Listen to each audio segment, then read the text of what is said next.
বিদ্যুৎ পরিষেবার চরম অব্যবস্থায় ক্ষুব্ধ তেলিয়ামুড়ার সাধারণ মানুষ আজ জাতীয় সড়ক অবরোধ করে তীব্র বিক্ষোভ প্রদর্শন করলেন।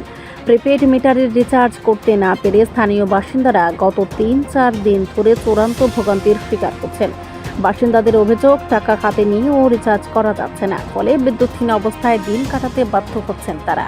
এদিন ক্ষুব্ধ গ্রাহকরা জানান, সার্ভার বিপর্যয়ের অজুহাতে বিদ্যুৎ দপ্তরের পরিষেবা প্রদানে ব্যর্থ হচ্ছে।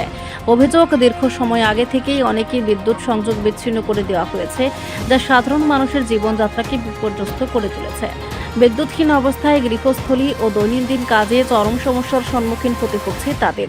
অবিলম্বে বিদ্যুৎ সংযোগ পুনঃস্থাপনের দাবি জানিয়েছেন ক্ষুব্ধ নাগরিকরা। দ্রুত সমস্যার সমাধান না হলে আগামী দিনে আন্দোলনের ঝাঁজ আরও বাড়ানোর হুঁশিয়ারি দিয়েছেন স্থানীয়রা। পরিস্থিতি নিয়ন্ত্রণে ঘটনাস্থলে পুলিশ মোতায়েন করা হয়েছে।